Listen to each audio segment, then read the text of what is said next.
आज हम छठी क्लास के लेसन नंबर 10 के बारे में पढ़ने वाले हैं। गति एवं दूरियों का मापन, motion and measurement of distances. गति क्या होती है? जब कोई वस्तु अपने सराउंडिंग के सापेक्ष with respect to its surrounding, जब कोई वस्तु है वो अपनी पोजीशन को चेंज करती रहती है तो हम उस वस्तु को गति में कह सकते हैं। गति किसी वस्तु का अपने चारों ओर की वस्तुओं के सापेक्ष स्थिति बदलते रहना गति कहलाता है। गति का एसआई मात्रक मीटर है।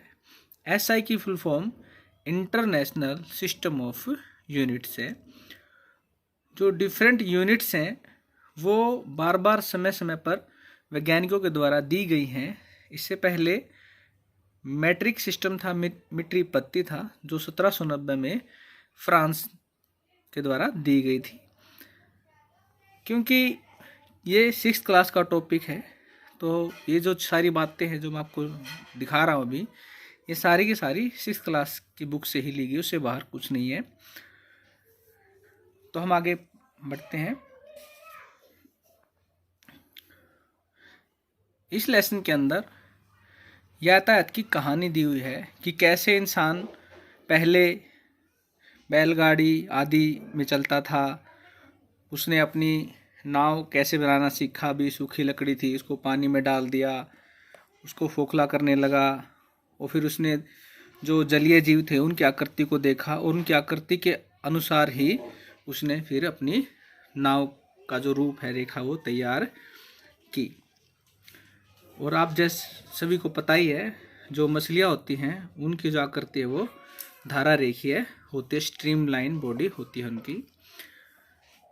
तो इसी तरह पहिए का आविष्कार भी बहुत धीरे धीरे मनुष्य के द्वारा किया गया, और पहिए के आविष्कार के बाद ही जो हमारी जो विभिन्न प्रक्रियाएं हैं उनमें बहुत तेजी आई थी। यातायात के साधन हैं उनके अंदर नए नए चेंजेस आने शुरू हो गए थे। पहिए के डिज़ाइन में बदलाव आने लग गए। अभी तो आपको पता ही है, अभी डिफरेंट टाइप्स के जो टायर्स हैं वो अवेलेबल हैं। तो 19वीं सदी के आते आते अब हमारे पास इस तरह के यातायात के साधन अब हमारे चारों ओर आपने देखे होंगे। साइकिल, वायुयान, समुद्री जहाज, बैलगाड़ी, बस और ट्रेन, ये सभी यातायात के साधन हैं जो हम प्रयोग करते हैं सामान को ले जाने के लिए, लाने के लिए। तो इन सभी साधनों का प्रयोग किया जाता है। इन्हें यातायात के साधन इसीलिए कहते हैं क्योंकि ये वस्तुओं को एक स्थान से दूसरे स्थान तक पहुंचाने का कार्य करते हैं। ये कुछ वस्तुओं के नाम हैं, कुछ यातायात साधनों के नाम हैं। विद्युत रेलगाड़ी है, एक पटरी रेल, प्राध्वनिक सुपरसोनिक वायुयान। सुपरसोनिक वायुयान उस वायुयान को कहते हैं जिसकी स्पीड साउंड की स्पीड से ज़्यादा होती है। एयर के अंदर जो साउंड की स्पीड होती है, यदि किसी वायुयान की स्पीड साउंड की स्पीड से अगर ज़्यादा हो जाती है तो उस वायुयान को सुपरसोनिक वायुयान कहा जाता है। फिर एक एक्टिविटी दे रखी है, भी कोई डेस्क है, इसकी चौड़ाई मापनी है बच्चों को।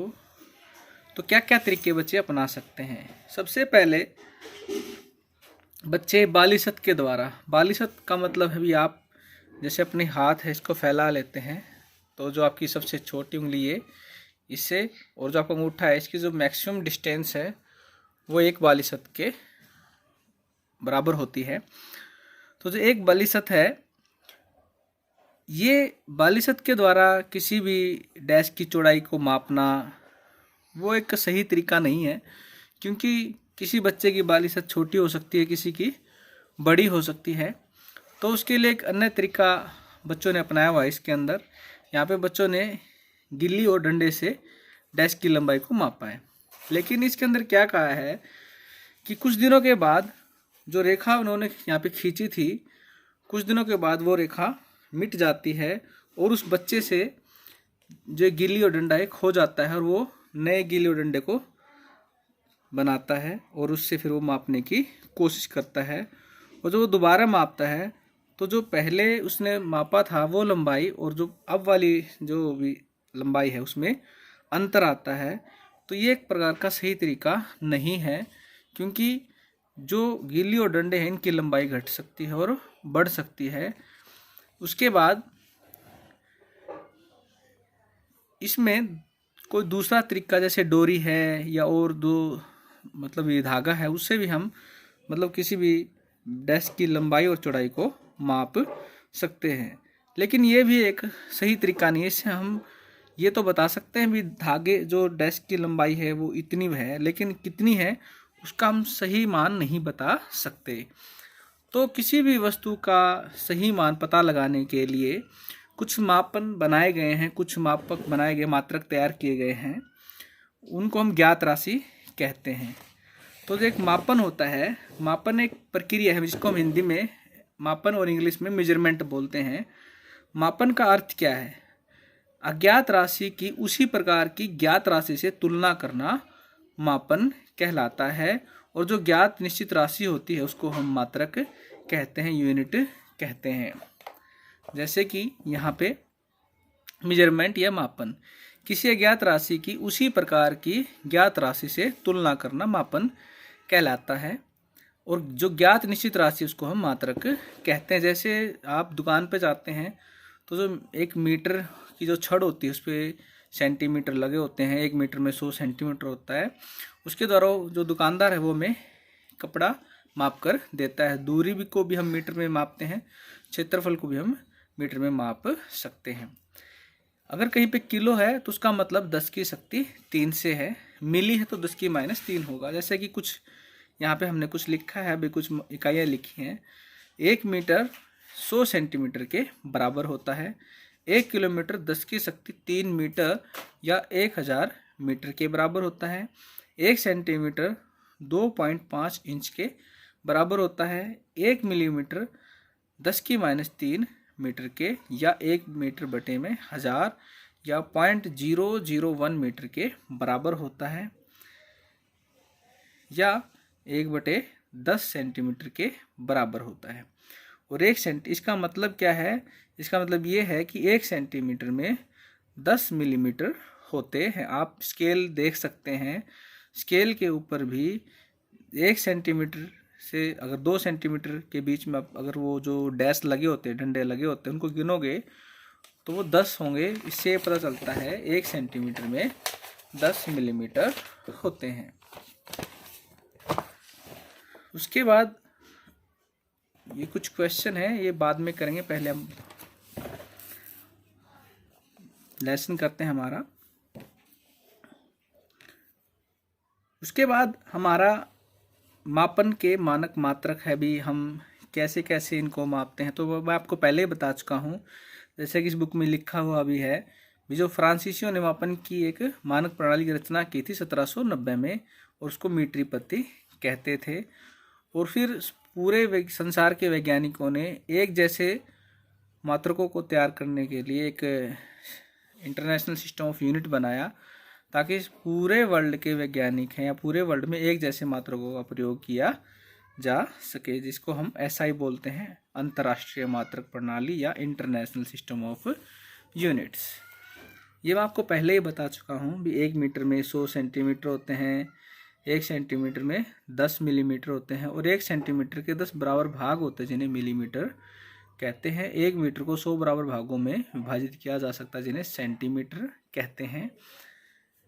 1 किलोमीटर में 1000 मीटर होते हैं। ये सारी बातें मैं आपको पहले ही बता चुका हूँ। SI की फुल फॉर्म भी आपके यहाँ पे आई हुई है, ये 6th क्लास में ही आ जाती है, तो आपको ध्यान होना चाहिए। SI की फुल फॉर्म अंतर्राष्ट्रीय मात्रक प्रणाली। फिर लंबाई का यथार्थ परिशुद्ध माप, जैसा कि क्योंकि हम लंबाई को परिशुद्ध अगर माप करना है तो हम उसको जो हमारे मीटर के जो मात्रक दिए हुए हम उसी से माप सकते हैं। लेकिन मापने के लिए हमें एक सही तरीके का पता होना जरूरी है। जैसा कि आपके एक डायग्राम दिखाया हुआ है, यहाँ पे एक बच्चा है, उसने 0 से शुरू किया है और स्केल देखिए बिल्कुल सीधा है पैमाना, और जो दूसरा बच्चा है उसका जो पैमाना वो थोड़ा तिरछा गया हुआ है।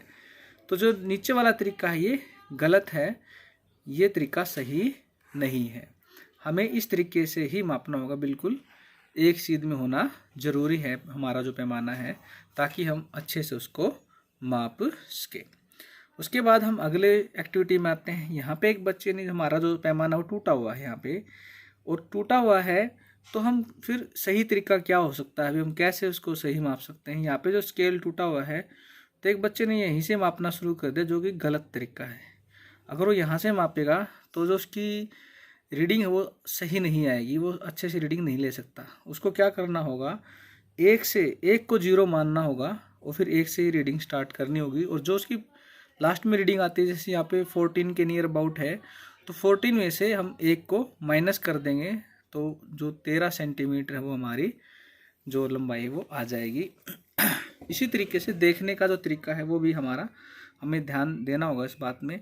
जो बीच में जो बच्चा दिखा रखा है, तो बीच वाला जो बच्चा है इसकी जो तरीका है देखने का इसका बिल्कुल सही है, क्योंकि जब हम मापते हैं तो हमें तिरछा नहीं होना, थोड़ा टेढ़ा नहीं होना चाहिए। जैसे ए है या सी है, इधर या उधर से हमें नहीं देखना, बिल्कुल उसकी सीध में से देखना, ताकि हमारी रीडिंग क्या ना हो, गलत ना हो।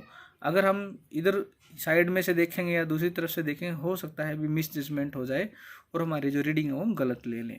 अब आपकी बुक के अंदर आप देख रहे हैं भी ऊंचाई का मापन, ऊंचाई किसने मापी, ये बच्चों के लिए एक्टिविटी है। यहाँ पे बच्चे अपना नाम लिखेंगे, वो बालिशत से माप के देखेंगे और सेंटीमीटर से मापेंगे। ये एक्टिविटी है, आप यहाँ पे अपनी बालिशत का प्रयोग करके ऊंचाई माप सकते हैं भी। अलग अलग बच्चे की अगर आप एक दीवार पे करके देखोगे तो आपको पता चल जाएगा भी अलग अलग बच्चे की बालिशत की संख्या अलग अलग आएगी। इसी तरह सेंटीमीटर में भी ऐसा ही मतलब भी आप ऐसा नहीं होगा सेंटीमीटर लगभग सबका एक जैसा ही आएगा। हाँ, बालिशत की जो संख्या वो अलग अलग हो सकती है, क्योंकि बालिशत में थोड़ा अंतर होता है हर एक बच्चे का। लेकिन सेंटीमीटर क्योंकि एक बिल्कुल सही माप होता है तो इसमें कोई चेंज नहीं आएगा, तो उसमें गलतियाँ होने के चांसेस कम होते हैं। मतलब एक क्वेश्चन हो सकता है भी बालिशत से मापने पे क्या क्या गलतियाँ होती हैं, क्या क्या दिक्कतें आती हैं, क्यों आती हैं। तो आप कह सकते हैं भी बालिशत में क्या होता है भी प्रत्येक जो बच्चों की जो उंगलियां हैं, वो बच्चों के जो हाथ हो छोटे बड़े हो सकते हैं, और इस कारण बालिशत में थोड़ा अंतर आ सकता है। जबकि जो सेंटीमीटर है या जो दूसरा तरीका है मीटर वाला, उसमें ऐसा संभव नहीं है। फिर किसी वक्र रेखा की लंबाई को मापना। किसी वक्र रेखा लंबाई को हम सीधा हमारा जो मीटर है छड़ है उससे नहीं माप सकते। सबसे पहले हमें क्या करना होगा, जैसे दिखाया हुआ है, हम उसके अनुदेश एक धागा लगाएंगे बिल्कुल सीधा हर बार, और उस धागे से उस वक्र रेखा की लंबाई को हम माप लेंगे।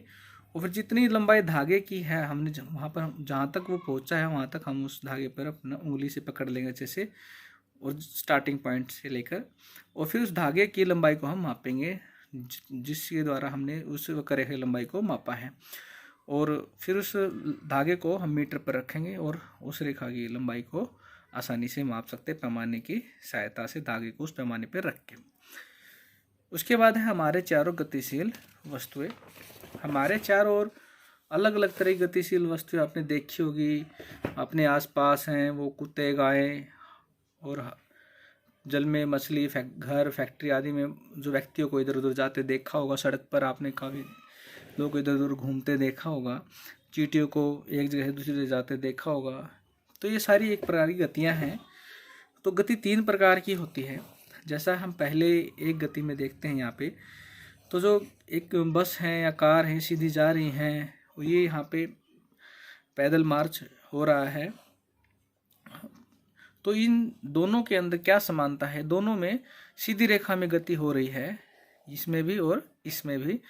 तो जो ये गति है इसको हम सरल रेखीय गति कहेंगे। जब कोई व्यक्ति या वस्तु सीधी रेखा में गति करता है अन्य वस्तुओं के सापेक्ष, तो उस वस्तु की गति को सरल रेखीय गति कहा जाता है। इसके अलावा यहाँ पे मैंने कुछ एग्जाम्पल लिखे हैं, जैसे मनुष्य का सीधी रेखा में चलना, रेलगाड़ी गति है, वायुयान की गति है, सड़क पर सीधी रेखा में चलते वाहन गति, ये सारे सरल रेखीय गति के एग्जाम्पल्स हैं। उसके बाद आती है हमारी आवर्ती गति। आवर्ती गति क्या होती है, जब कोई वस्तु अपनी मुख्य पथ के सापेक्ष या मुख्य स्थिति के सापेक्ष इधर उधर गति करती है। जैसे अगर हम इस पेंसिल को लें और इस पेंसिल को लेकर अगर ये पेंसिल अपनी इस जो इसकी मेन पॉइंट ये है और जब एक बार ये इधर चली गई और फिर ये दोबारा इधर चली गई तो इसकी जो ये गति है इस तरह वो वापस अपनी मेन पथ के इधर उधर गति कर रही है मुख्य पथ के, तो इस गति को हम आवर्ती गति कहेंगे। लेकिन अगर कोई वस्तु जैसे यहाँ पे इसी बिंदु पर ये यहीं पर अगर ऐसे घूम रही है, इसी पथ पर घूम रही है ऐसे, तो इस तरह की जो गति होती है वो वर्तुल गति कहलाती है। अगर जैसे कोई आपने देखा होगा पंखा है हमारा चलता है तो पंखे के अंदर वर्तुल गति होती है। इसी तरह घड़ी की जो सुइयाँ होती है उनके अंदर वर्तुल गति होती है। जब कोई पशु रहट खींचता है तो वो जब गोल गोल चक्कर लगाता है उसी एक मुख्य बिंदु के चारों ओर, तो वो भी एक प्रकार की वर्तुल गति है। हमारे साइकिल के पहिए गति भी एक प्रकार की वर्तुल गति है। आवर्ती गति में घड़ी के पेंडुलम की गति, तबले की झिल्ली की गति, सितार की डोरी की गति, झूला झूलते समय बच्चे की गति। झूला झूलते समय बच्चे गति में आप इसमें दोनों गति के अंदर इसको दिखा सकते हैं, वर्तुल गति में भी और आवर्ती गति में। इसमें क्या है भी, अगर झूला देखा जाता है झूला कौन सा है, अगर वो मैरी गो राउंड है मतलब वो घूम रहा है एक ही पॉइंट के चारों ओर वाला झूला है और उसके चारों ओर गति हो रही है तो वो वर्तुल गति के अंदर आएगा। लेकिन अगर वो शीशा है, कभी वो इधर जा रहा है कभी वो इधर जा रहा है, जैसे अगर हम चित्र देखें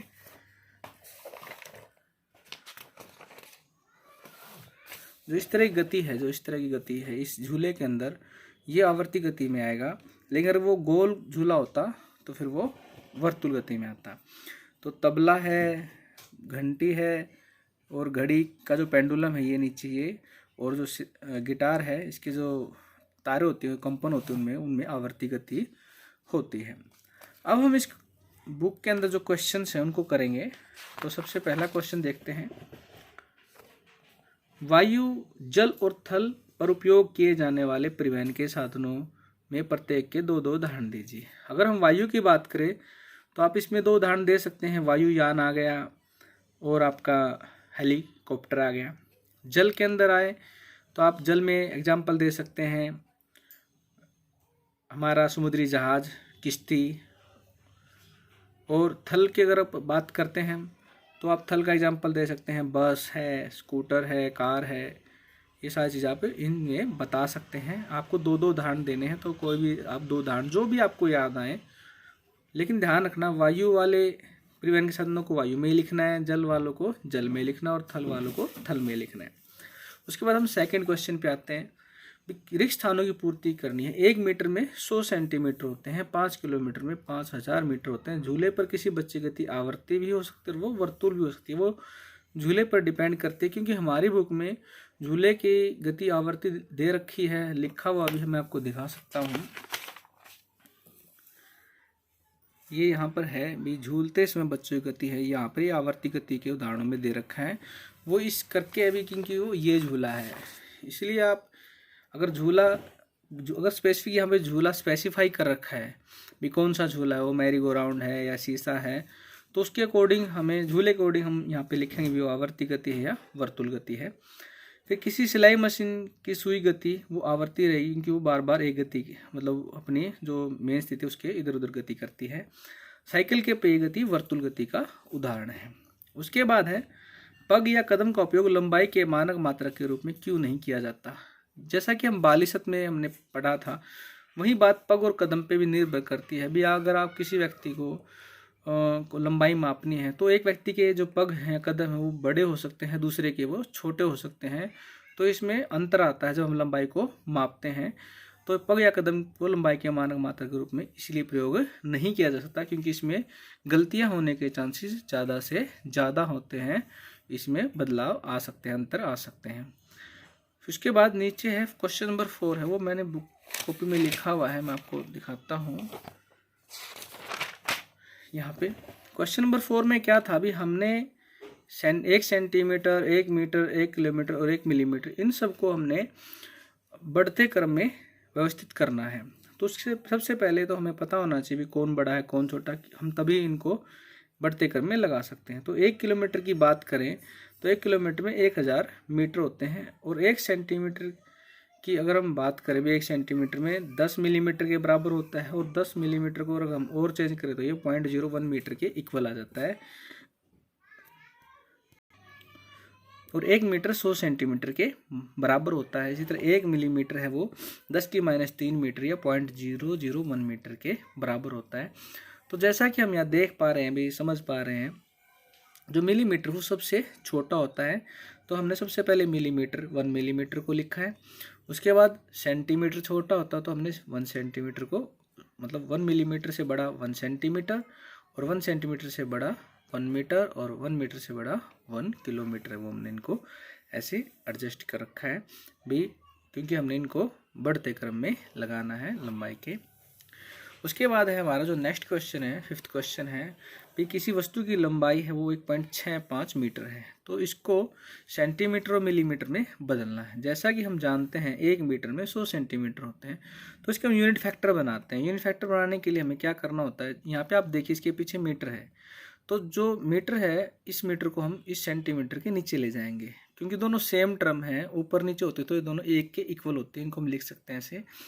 और फिर जो ये यूनिट फैक्टर आया हमारा, हम इसके साथ मल्टीप्लाई कर देंगे, तो जो हमारा जो यूनिट फैक्टर से मल्टीप्लाई करने के बाद है हमारा जो आंसर वो सेंटीमीटर में आ जाएगा, क्योंकि मीटर से मीटर कैंसिल आउट हो जाएगा और वो सेंटीमीटर में चेंज हम उसको कर देंगे। 165 सेंटीमीटर आ गया। उसके बाद इसको हमें मिलीमीटर में बदलना है। तो 1 मीटर बराबर है 100 सेंटीमीटर होता है, और हमने पहले ही पढ़ा 1 सेंटीमीटर में 10 मिलीमीटर होते हैं। तो क्योंकि यहाँ पे सेंटीमीटर है तो हम सेंटीमीटर को ख़त्म करने के लिए, यहाँ से काटने के लिए, इस सेंटीमीटर को इसके नीचे ले जाएंगे यूनिट फैक्टर बनाने के लिए। तो हमने यूनिट फैक्टर बनाया और इसको इसके नीचे ले गए, और फिर जो यूनिट फैक्टर बना है उसके हम 165 सेंटीमीटर साथ मल्टीप्लाई कर देंगे, और इस तरह हमारा जो वस्तु की लंबाई है वो 1650 मिलीमीटर के बराबर आ जाती है। उसके बाद हमारा 6th क्वेश्चन है, राधा के घर व स्कूल की जो बीच की दूरी है वो 3250 मीटर है।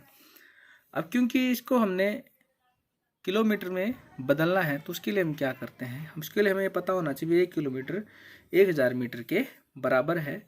तो हम यूनिट फैक्टर बनाएंगे, लेकिन हमें इस बात का ध्यान रखना है, हमें मीटर को कैंसिल करना है, तो हम जो मीटर है इसको किलोमीटर के नीचे ले जाएंगे ताकि मीटर से मीटर कैंसिल आउट हो जाए यूनिट फैक्टर के अंदर।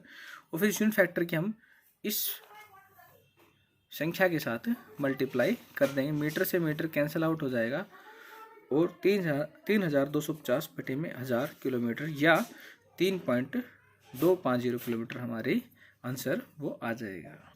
इसके बाद 7th क्वेश्चन है भी, किसी वस्तु का जो पहला सिरा है उसका पाठ्यांक है, किसी मापक का जो पहला सिरा है वो 3.0 सेंटीमीटर वो से स्टार्ट होता है, मतलब उससे पहले उसकी कोई वैल्यू वहाँ से है नहीं, वो टूटी हुई है कैसे भी। और दूसरे सिरे का पाठ्यांक है, जो हमने दूसरे सिरे को रीडिंग की ली, वो 33.1 सेंटीमीटर पे ख़त्म होती है। अब क्वेश्चन ये था कि इन दोनों सिरों के बीच की दूरी कितनी है या सिलाई की लंबाई कितनी है। तो हम क्या करते हैं, जो फाइनल रीडिंग है उसमें से इनिशियल रीडिंग को घटा देते हैं। जो फाइनल रीडिंग 33.1 सेंटीमीटर है उसमें से हम 3.0 सेंटीमीटर को माइनस कर देंगे, और जो हमारा आंसर वो 30.1 सेंटीमीटर वो ईजिली हमें मिल जाएगा। उसके बाद हमारा 8th क्वेश्चन है, किसी चलती हुई साइकिल के पहिए या चलते हुए छत के पंखे गति में समानताएं और असमानताएं बतानी है। अगर समानताएं की बात आती है तो दोनों वर्तुल गति के एग्जाम्पल हैं, चाहे साइकिल का पहिया हो चाहे वो छत के पंखे की गति, दोनों में वर्तुल गति है। और असमानता की बात करें तो साइकिल का पहिया है वो गति में है, कौन सी गति में है, वो दोनों गति कर रहा है, हम एक हिसाब से देखें तो, क्योंकि वो अपनी पोजीशन को चेंज कर रहा है। ये कह सकते हैं भी साइकिल के पहिए के अंदर वर्तुल गति तो है, लेकिन वो अपनी पोजीशन को लगातार क्या कर रहा है, चेंज कर रहा है। जबकि जो छत का जो पंखा होता है वो अपनी उसी जगह पे रहता है, वो अपनी पोजीशन अन्य वस्तुओं के सापेक्ष वो जो छत पंखा है वो गति है, मतलब भी अन्य वस्तुओं के सापेक्ष अपनी पोजीशन को चेंज नहीं कर रहा है। ये हम लिख सकते हैं उसकी असमानताओं में। दोबारा सुन लीजिए, साइकिल के पहिए और छत के पंखे के जो समानता है वो दोनों में वर्तुल गति है, लेकिन साइकिल का पहिया अपने आसपास की वस्तुओं के सापेक्ष वो अपनी पोजीशन को लगातार चेंज करता है और वो गति में होता है अपनी स्थिति बदल जाता है, जबकि जो छत वाला पंखा है वो सिर्फ एक ही जगह पर रह के गति करता रहता है, उसकी स्थिति वहाँ से नहीं बदलती है। फिर 9th क्वेश्चन है, आप दूरी मापने के लिए किस लचीले फीते का उपयोग क्यों नहीं करते? जो लचीला फीता होता है, अगर हम दूरी उस लचीले फीते की सहायता से मापेंगे तो हमारे मापन में क्या आएंगी, त्रुटियां आएंगी, क्योंकि अगर वो लचीला है तो कहीं पे वो ज़्यादा उसकी लंबाई बढ़ जाएगी, वो लंबाई बढ़ते ही हमारा जो मापन है उसमें प्रॉब्लम्स आएंगी, वो जो लंबाई का जो मान है वो अलग अलग आएगा। इसलिए हमें किसी भी दूरी को मापने के लिए लचीले फीते का प्रयोग नहीं करना चाहिए। फिर आवर्ती गति के 2 उदाहरण, आप कोई भी एग्जाम्पल अपनी लाइफ से दे सकते हो। अभी अभी हमने बहुत सारे एग्जाम्पल ऐसे पढ़े हैं, जैसे घड़ी के पेंडुलम की गति है, झूले पर झूलते हुए बच्चों की गति है, और सितार के तारों की गति है, और तबले के झिल्लियों की गति है। तो आप ये सारे एग्जाम्पल इसमें लिख सकते हो। तो आशा करता हूँ बच्चों, आप ये सारे जो मैंने आपको बताए बातें, इनको बिल्कुल आप ध्यान से आपने सुनी होंगी, और आप अपनी नोटबुक में इनको नोट जरूर कर लेना। थैंक यू, धन्यवाद।